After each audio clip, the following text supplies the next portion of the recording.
Freakonomics Radio is sponsored by Hotels.com. Hotels.com gives you access to hundreds of thousands of hotels worldwide. And when you join for free, you can save up to 20% instantly with member prices. Plus, every stay earns rewards. So when you book one trip, you're already lowering the cost of the next one.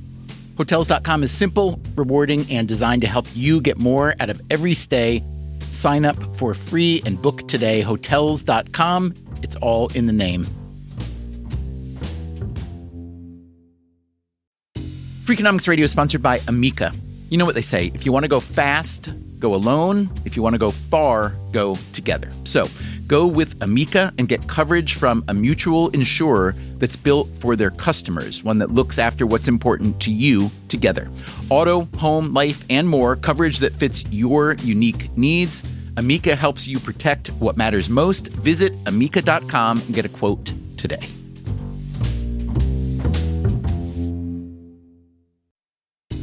Freakonomics Radio is sponsored by Mint Mobile. Ditch overpriced wireless with Mint Mobile. Cut your wireless bill to $15 a month at mintmobile.com/freak. Upfront payment of $45 for 3 months, $90 for 6 months, or $180 for 12 months. Plan required, $15 per month equivalent. Taxes and fees extra, initial plan term only. Greater than 50 gigabytes may slow when network is busy, includes up to 20 gigabytes hotspot. Capable device required. Availability, speed, and coverage varies. See mintmobile.com.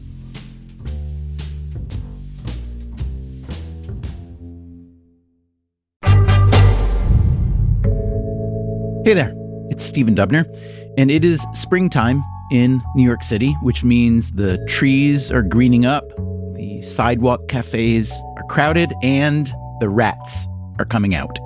So we figured this was the moment to bring you an update of an episode we first published last year, a very popular episode called Why Does Everyone Hate Rats? We have updated facts and figures as needed. Thanks for listening.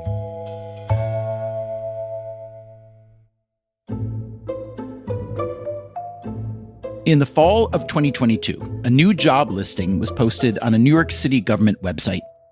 The ideal candidate, the listing read, is highly motivated and somewhat bloodthirsty, determined to look at all solutions from various angles, including data collection, technology innovation, and wholesale slaughter. And what kind of government job requires wholesale slaughter? Here is the man responsible for this listing. Rats do something to traumatize you, and I hate rats. That is Eric Adams, who at the time was mayor of New York City. If you walk down the block and a rat runs across your foot, you never forget it. Every time you walk down that block, you relive that. Adams made a lot of headlines when he was in office, like an indictment on federal criminal charges, including bribery and wire fraud, although those were ultimately dismissed. Recently, Adams became a citizen of Albania.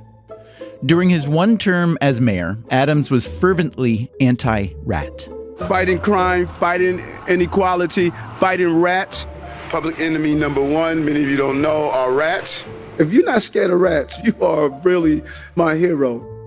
And that job that was posted on nyc.gov, that was Eric Adams searching for his hero, who turned out to be this person.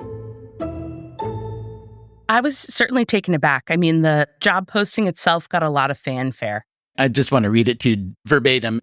The job posting called for someone with a, quote, swashbuckling attitude, crafty humor, and a general aura of badassery. Yeah. Is that you? I guess. Those are not words I'd necessarily include in my 150 characters. But come on, it sounds like you fit pretty well. Yeah, thank you. And that swashbuckling badass is... Kathy Karate. I'm the citywide director of rodent mitigation for the city of New York, also known as the Rat Czar. And how do you like that title, the Rat Czar? Yeah, it's good. My take is the more people are talking about this topic, the better it is for the work we're doing. New York and many other cities have seen a rise in their rat populations, especially during COVID, and now they are fighting back. But is wholesale slaughter really the way to go? Today on Freakonomics Radio, that is one of the many rat questions that I'm eager to answer. The brown rat, also known as Rattus norvegicus, is one of the most reviled animals in the world. We really hate them. We hate their success because their success feels like our failure. We will hear the details of New York's rat mitigation plan. There's a whole 99-page report about how we're going to do that. And we'll hear from what you might call the rat exonerators. Blaming the rat is pretty much, game over in terms of the rat's global reputation. Why does everyone hate rats? That's coming up right now.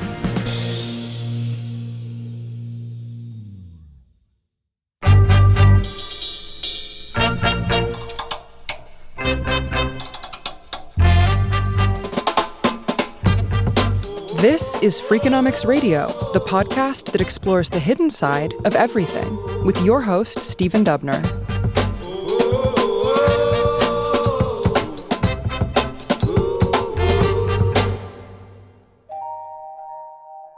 Rat mitigation is complicated.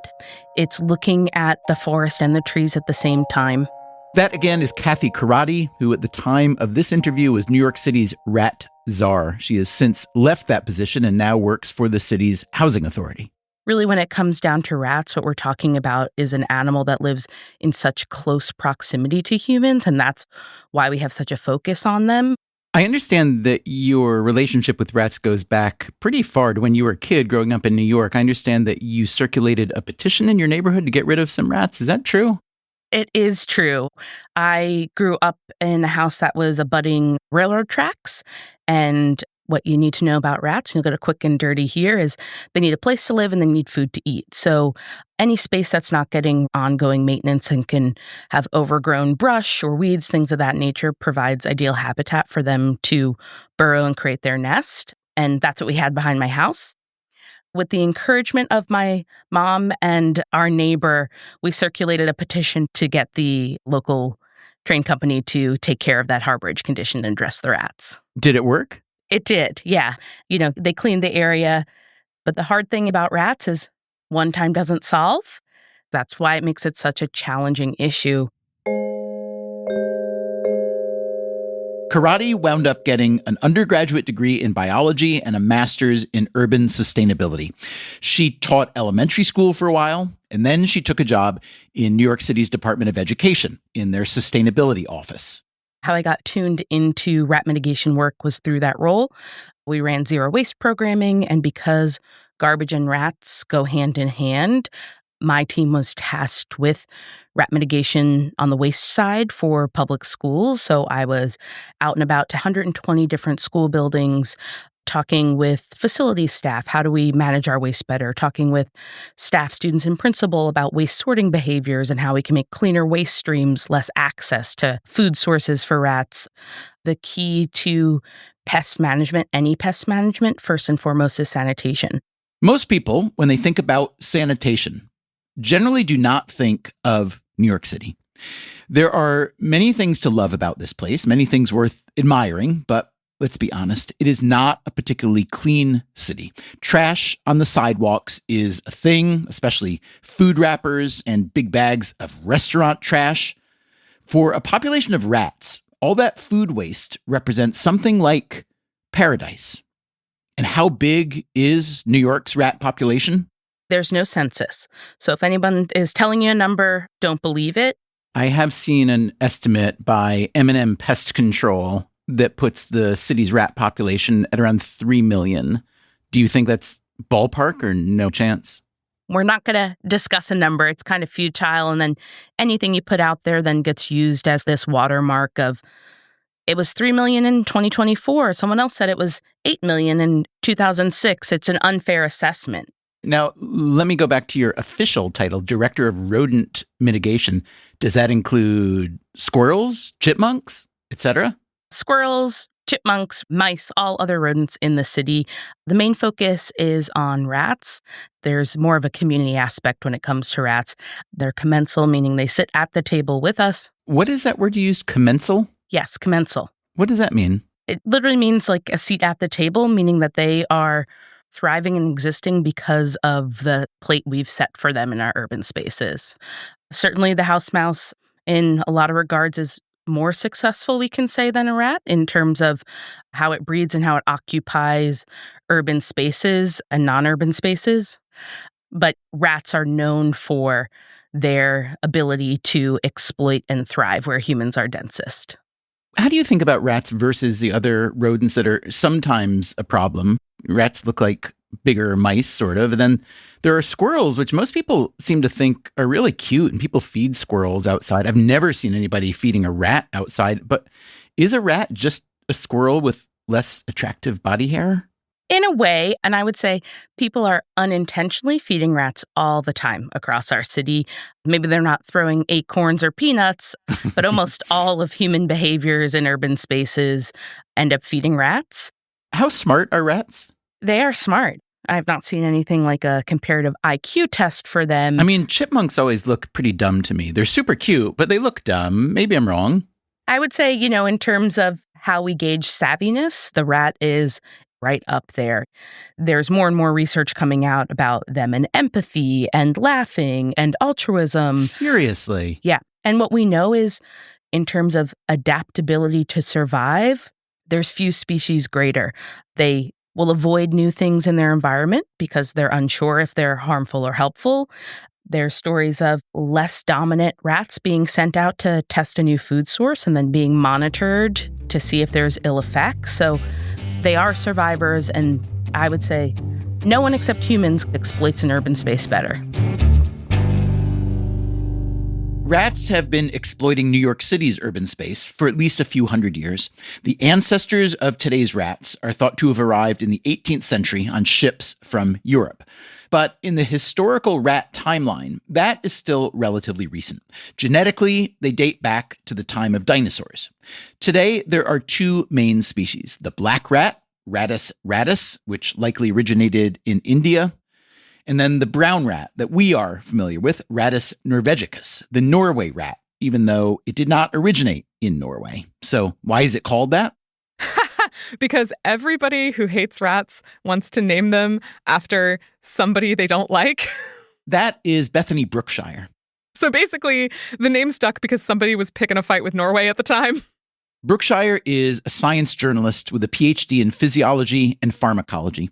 She recently published a book called Pests: How Humans Create Animal Villains. So you can see where her allegiance lies.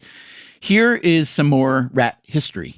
Europe was very black rat dominated until we think the 17th or 18th centuries, when we began to see the brown rat. That is native to what we think of as Mongolia.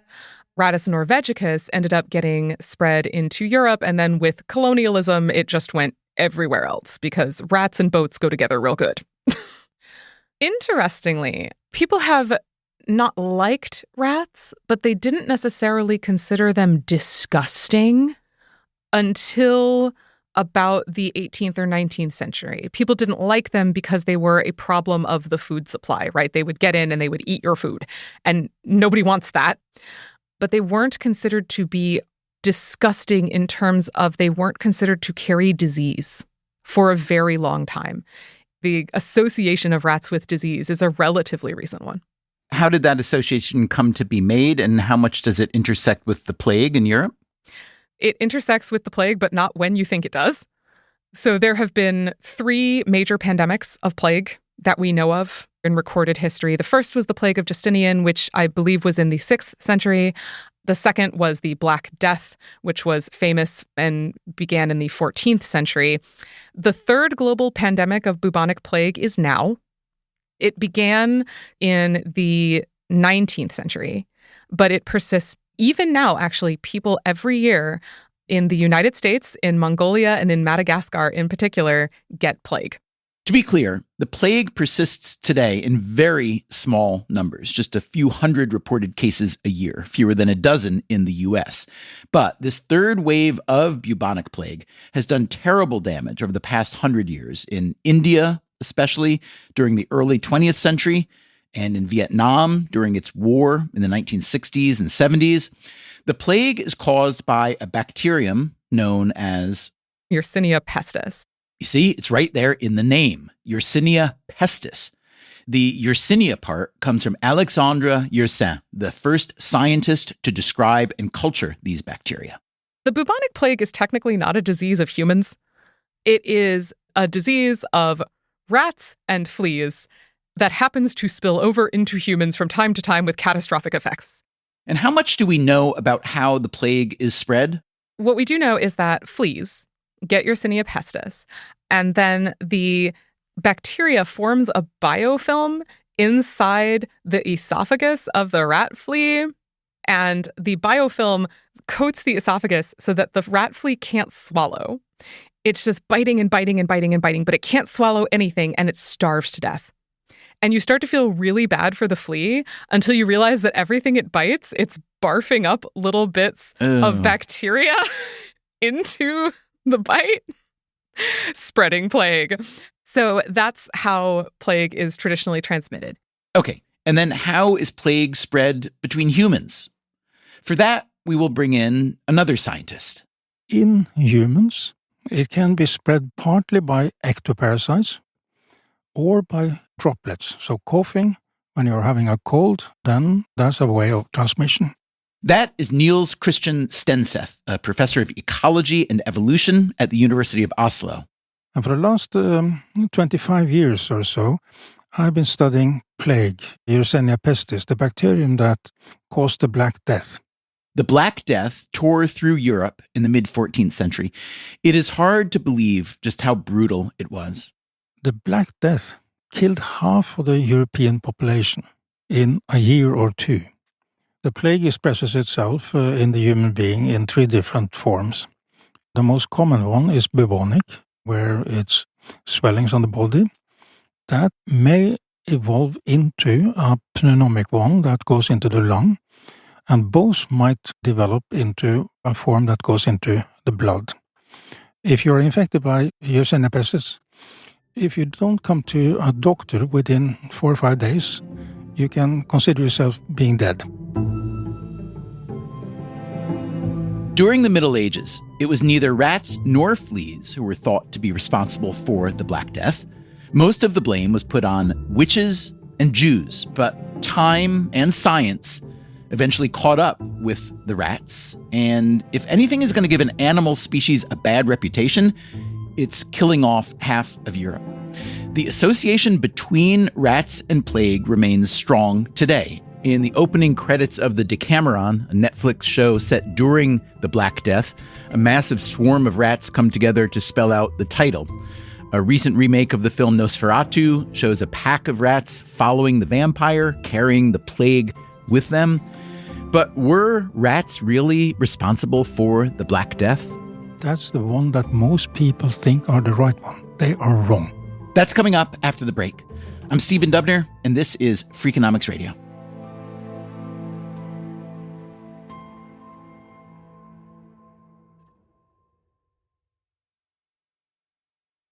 At Edward Jones, we believe rich isn't about having life all figured out. It's opening yourself to all the possibilities.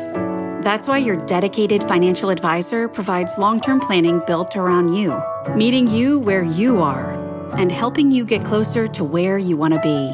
So no matter where you're starting from, you can move forward with confidence. The key to being rich is knowing what counts. Let's find your rich. Edward Jones, member SIPC. Freakonomics Radio is sponsored by LinkedIn ads. Ever invested in something that didn't live up to the hype? Marketers know that feeling. They optimize for the numbers that look great, like impressions, but then they don't see revenue. LinkedIn has a word for that: bull spend. Instead, you can get the highest ROAS of major ad networks with LinkedIn. Cut the bull spend, advertise on LinkedIn. Spend $250 and get a $250 credit. Go to linkedin.com/Freakonomics. Terms apply.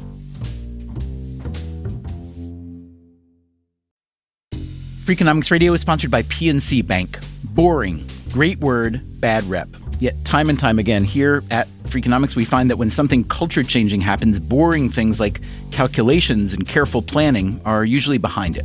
Which begs the question, why not apply it to other aspects of life, like banking, for example?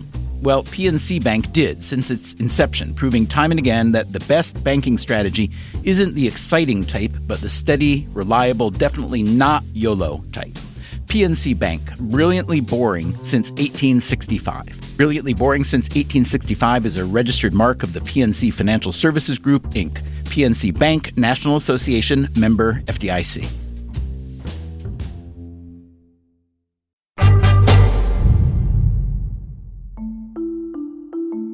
One reason that rats are so despised is because they spread disease, the most famous instance being the Black Death, a pandemic of bubonic plague in the 14th century that killed millions upon millions of Europeans.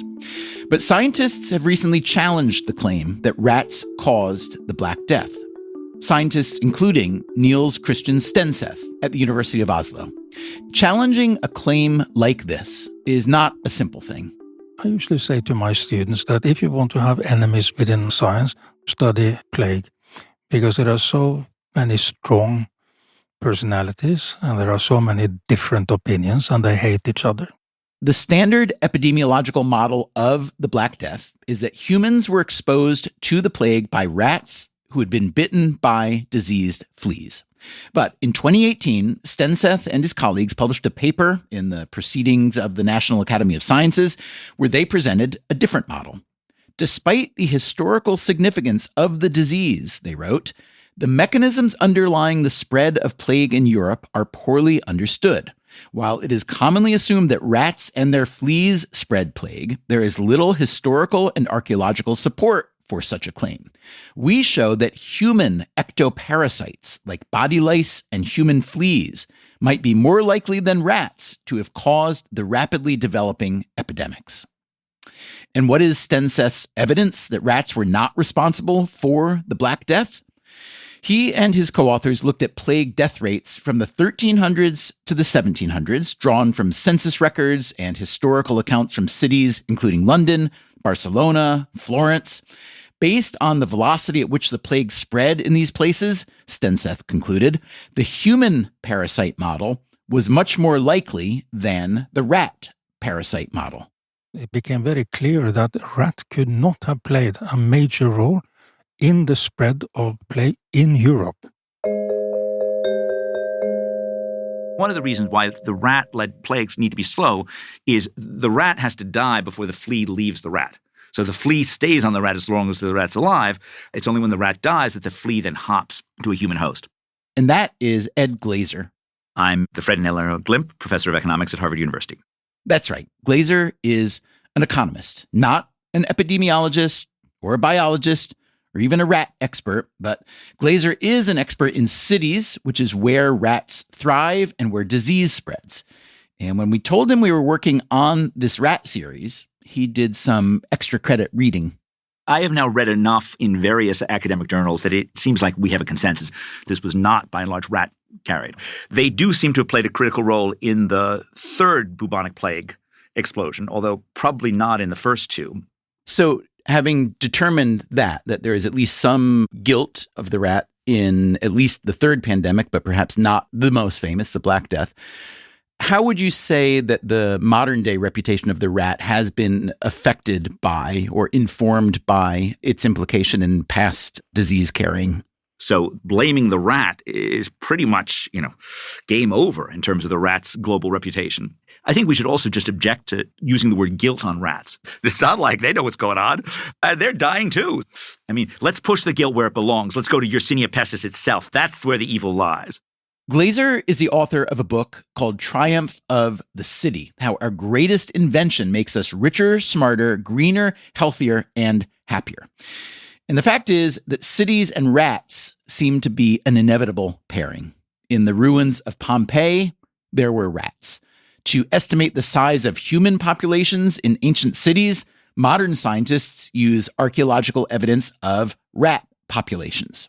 When cities are at their best, they do enable people who are outsiders to thrive. It's hard to imagine more of an outsider than a rat. To an economist, do rats present an obvious economic angle or maybe even multiple ones? Well, sure. Rats are, they're agents of usually negative externalities within cities, right? So they're part of what enables diseases to spread across people, and consequently, they're somewhat risky.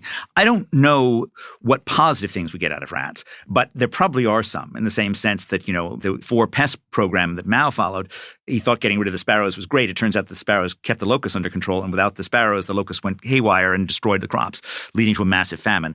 Now, there was reportedly a big surge in rat population in New York City starting around 2020. I'm curious to know your thoughts on why. Obviously, COVID is a factor to consider. There were, in the aftermath of COVID, the eruption of hundreds, maybe thousands of outdoor dining sheds outside of restaurants. So I'm curious what you think of all that. Certainly, COVID seems to have played some kind of a role. I mean, there were a whole bunch of city services that diminished because people were working from home or just weren't going in and so forth. So I wouldn't rule that out completely. Certainly changes in the food availability seem likely to be quite important. This would feel a lot better with some kind of measurement. Now, if I recall correctly, you were born and raised in Manhattan. Indeed. One could imagine that rats destroy or degrade the reputation of a city like New York. Do you put much stock in that argument? Oh, that seems a little bit far-fetched to think that it's such an important deal. I would say that what rats effectively do is they reduce the density level for people. And so they tend not to be density multipliers about the good things about cities, which are, enabling us to learn from one another. I've never heard of a rat carrying a message that was effectively interpreted, but they do seem to carry the negative stuff that we get from being close to one another. There's an economic impact as well. So thinking about damages to property. They like to chew wires, don't they? They like to chew everything. That's former New York City rat czar Kathy Karate. That is literally their nature, to chew. They chew through holes in foundations. They can damage different food sources, when we're thinking about storage of food and grains and things of that nature. There's, a human cost in terms of public health and then mental well-being, the mental effects on folks living in and around rats. That's well documented and being studied even more. Stress, anxiety, depression, documented, peer-reviewed papers saying this is real.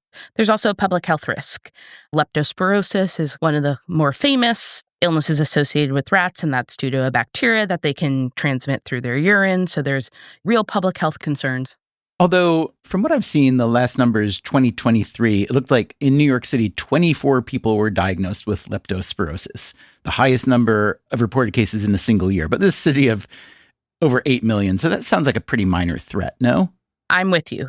It's certainly not the highest public health risk we have across, our city or the globe. But that's also people. I understand dogs get leptospirosis as well, and that maybe is a bigger problem for New Yorkers? Yes, dogs have a vaccine for leptospirosis. There's other, I'd say, unrealized potential public health risks when it comes to rats. So a paper out of Columbia University studied rats across New York City and looked at the different lice, ticks, fleas they carried, and also looked at different viruses, pathogens that were existing on their bodies, and found a bunch of novel viruses that were living on them. There's always this threat when we're talking about viruses about their potential to mutate and jump hosts. Because rats are so close to us in where and how they live, that threat just gets higher and higher. Coming up after the break, is the threat of disease really what this is about? The fact that we're so quick to blame the rat says a lot about us. I'm Stephen Dubner. This is Freakonomics Radio, and we will be right back. We will be right back.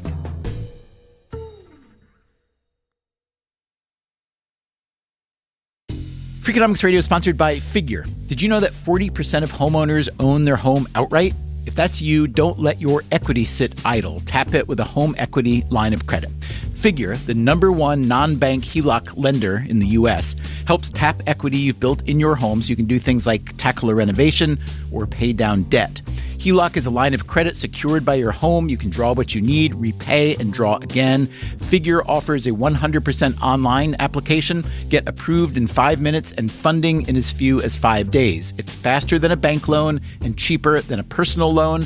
Check your rate today without impacting your credit at figure.com/Freakonomics. This post is sponsored by Figure, NMLS ID 1717824. Figure is an equal housing lender. For more information about their licensing, visit nmlsconsumeraccess.org. Figure's HELOC is subject to credit approval and terms apply.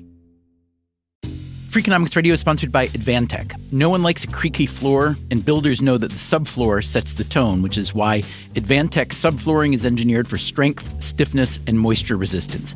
Advantech products are designed to stand up to the elements and give you a bond so strong it's backed by the industry's first squeak-free guarantee. No squeaks, fewer callbacks, no problem. When the schedule is tight and performance matters, head to huberwood.com/Advantech to lay the foundation of a solid build.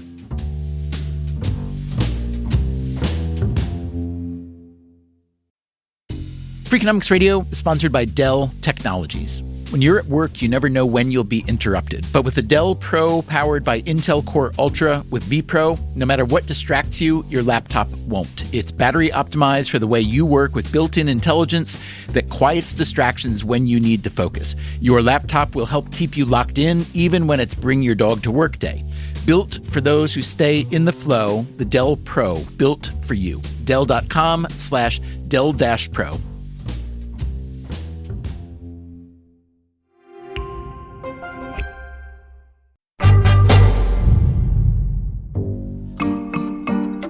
A rat is a rodent, a member of the order Rodentia, which contains over 2,000 species. Nearly half of all mammals are rodents. They are famous for their gnawing ability, which is carried out by large pairs of upper and lower front incisors. Squirrels, mice, beavers, hamsters, prairie dogs, porcupines, they are all rodents. But it seems fair to say that rats are the most despised member of this order. Why? For that, let's go back to Bethany Brookshire. I'm the author of the 2022 book, Pests: How Humans Create Animal Villains. Talk about just the title itself and what kind of work you're asking that word, pests, to do. Oh, man. Pests, the word, does so much work in our society just in general. It has become a word for animals that are not where we want them to be. And that was one of the things that I became really fixated on, is the fact that the animals that we hate are so subjective. The animals are just being animals. They're about us. They're about where we think animals belong and what we think those animals should be doing. Do you think the rat has been unfairly tarnished, its reputation over time, by having been associated with the Black Death? I don't know that it's been unfairly tarnished. I certainly think there was probably a place for it.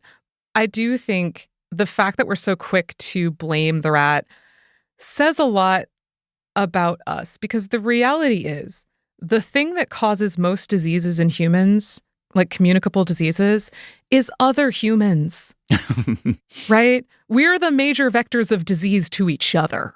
If we've learned anything from the COVID-19 pandemic, it is that. Humans do like to assign blame to other animals, but as Brookshire points out, the blame can be assigned somewhat randomly. Consider the rabbit. The rabbit is not a rodent, although it used to be classified as such. Today, it is considered a lagomorph, since it has 4 upper incisors, not 2. For most people, the rabbit is thought of as, I believe the technical term is, cute. It's fluffy, it hops, it has facial features that kind of look like a human baby. If we think of rats as trash eaters, we think of rabbits as carrot nibblers. So cute. But not everywhere is the rabbit considered so benign. In Australia, where rabbits nibble some $125 million worth a year of agricultural crops, there is a new rabbit czar tasked with curbing the Australian bunny population. In her book, Bethany Brookshire writes about many other animals who are considered pests in some circumstances, even if they don't deserve to be, like snakes and elephants and coyotes, and the well-known bird that some people today call rats with wings. The pigeon became domesticated. around 8,000 years ago, we think, which makes it one of the earliest domesticated birds. Pigeons were cornerstones of many societies. They were incredibly important, not just for food, though we absolutely ate them. If you've never had squab, I highly recommend. It's delicious. Okay. We used them as messengers, and in fact, we decorated pigeons that served in war. Pigeons were used to carry messages, and one of my favorite things is that pigeons were the foundation of modern journalism. Sorry? Yeah. How so? When the wire service Reuters started, it was not on a wire, it was on the wing. It was on the pigeon, because Reuters figured out he could fly hot stock tips to and from Aachen and beat the train by 2 hours. And of course, we also use them for their poop, because pigeon poop is excellent fertilizer. And there's wonderful dovecotes. You can still see some of them today, developed by the ancient Persians, that are these beautiful bell shapes so that all the poop falls to the bottom and you can scoop it. Okay, so that history of pigeons is really interesting, but now pigeons, they're what, just another pest, essentially? Yeah, there's a wonderful piece of work by Colin Jerelmack, who actually documented the fall of the pigeon in the public eye via articles in the New York Times over a century. And he was able to document that over about 100 years, pigeons went from noble, innocent, beautiful to rats with wings. We no longer needed fertilizer. We have chemical fertilizer. We don't need messengers anymore. We have email. And we don't need squab anymore. We have chicken. How would you say that the history of the human-pigeon relationship compares with the history of the rat-human relationship? I would say the history of the human-pigeon relationship differs in that we once had a use for the pigeon. I think of the pigeon as kind of the outdated cell phone of the animal world, right? We used to have such a use for them, and now we don't, and we can't fathom why they won't go away. It's so sad. Okay, and if I were to ask you to summarize the downsides and the upsides of rats generally, how would you characterize that? Well, there are plenty of downsides associated with rats. People don't like them. They find them both physically and psychologically really stressful. People who live very closely with rats, it's awful. No one should have to live that way. Rats give people feelings of unsettledness, right? They are very associated with our feelings of disgust. And I'm saying that in terms of Western cultures, in terms of like the global North. Other cultures do not associate rats with disgust. Give me an example of where rats are not thought of as disgusting. So the temple of Karni Mata, it's located in Deshnoge, India. This temple houses around 25,000 black rats.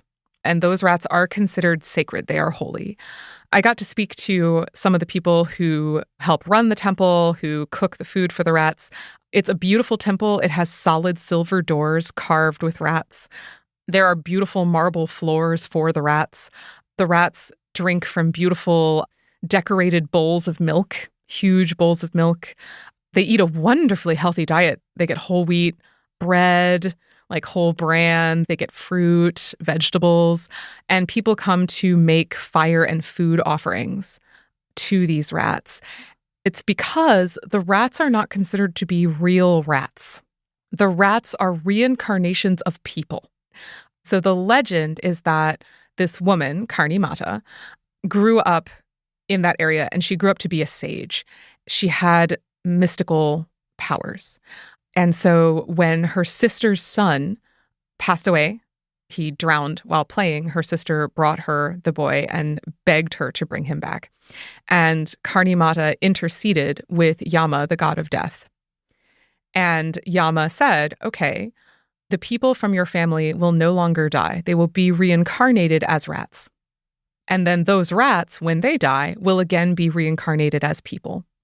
And so now that temple, the family does still worship there, and it has been several hundred years. But other people, devotees, worship there as well because they believe that they will also be blessed if they are devoted enough to be reincarnated as these rats. What would you say are the drivers of the difference between one place or one culture and another, one in which the rat is looked at as just disgusting, a menace, dangerous, scary, etc., and one where it's not. What constitutes that difference, do you think? I would say there are a couple of things. There is one angle that's very cultural, right? I ended up interviewing for my book a bunch of people who worked in biblical scholarship. We ended up talking about translations and our understandings of things like Genesis. And God gave people dominion over the animals. It's a big line, yeah. And that has become very deeply ingrained in many of our cultural ideas of what we should be able to control and how we should be able to control it. I would say that's one of the reasons that we hate these animals is because we expect animals around us to fail. We are prepared for that. We move into an area, we pave it over, we put up a Walmart, a Target, a Starbucks, a McDonald's, what have you, and we expect the animals to leave. And then we wring our hands. We are so upset. We have killed off this beautiful species. The species becomes beautiful. It becomes charismatic. It becomes this wonderful thing. And look at the horrible stuff we've done to it. But when an animal is still there, we're kind of mad. We don't like it. It's now where we've decided it doesn't belong, even if it always lived there. Now it's our space. You don't belong there anymore. And we get really upset, especially if the animals begin to thrive, and especially if they thrive off things we value, right? Our gardens, our crops, our cats. We really hate them. We hate their success because their success feels like our failure. To the animals that we call pests, what are humans? Are we just, pests that text and build parking lots? That's actually something I got a lot when I was writing the book is it's humans. Humans are the real pests. We're the ones invading the world and taking it over and making it awful. I think that's too easy because it's the sort of thing that makes you fling up your hands and be like, oh, there's nothing I can do. We have choices in the way that we treat other animals, and we have choices in the way we treat each other. And we don't need to live the way that we always have.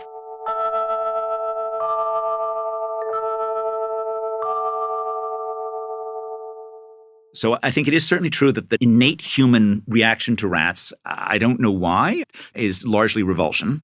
That, again, is the economist Ed Glazer. Certainly when you see them in an urban context surrounded by trash, right? So you associate the rats with the filth, with drinking the water in the subway, right? It's hard not to think of that as being sort of awful. Since rats are no longer a big disease vector, at least for now in most places, do you think our frightened view of them is simply outdated? And that for the most part, rats are, yes, a negative externality of humans in cities, but a really minor one that we shouldn't worry so much about?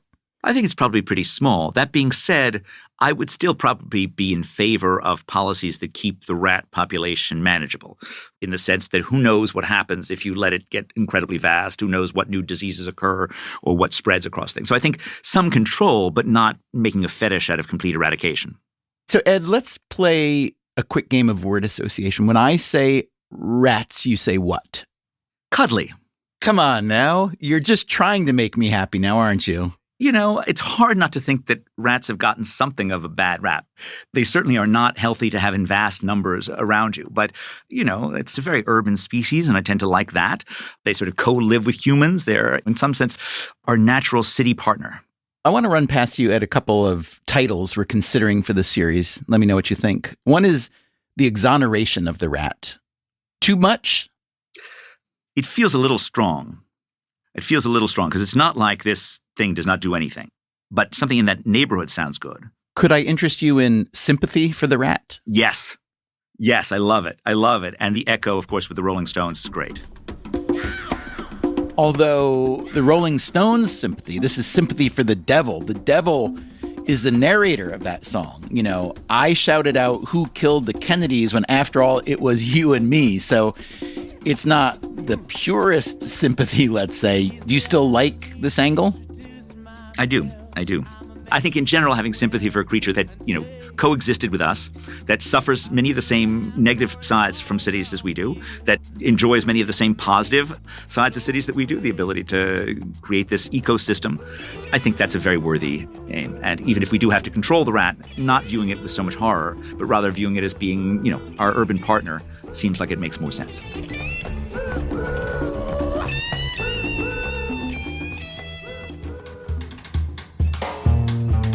So, has New York City's war on rats led to any real change? Maybe. Last year, the Department of Sanitation reported a 20% year-over-year decline in rat sightings. And Eric Adams' successor as mayor, Zohran Mamdani, is keeping the war going. He has a plan to achieve citywide trash containerization by the end of 2031. I hope you enjoyed this update from our archives. If you'd like to hear even more about rats, I have great news for you. This episode was part 1 of a 3-part series. You can find the other episodes on any podcast app, also at freakonomics.com/rats.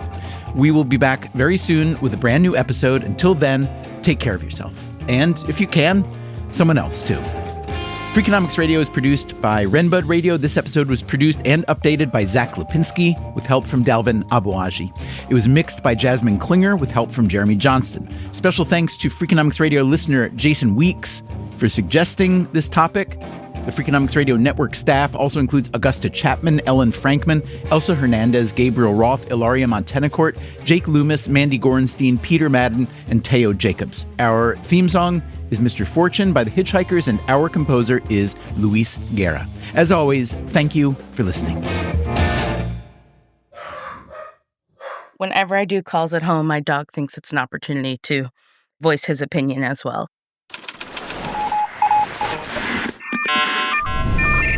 The Freakonomics Radio Network, the hidden side of everything. Freakonomics Radio is sponsored by Ozempic. Innovation happens through rethinking what's possible, and when it comes to GLP-1s, Ozempic pill does just that. Learn more about Ozempic semaglutide tablets, 4 and 9 milligrams, by calling 1-833-OZEMPIC or visit Ozempic.com to view the medication guide and ask your doctor what's possible with FDA-approved Ozempic pill.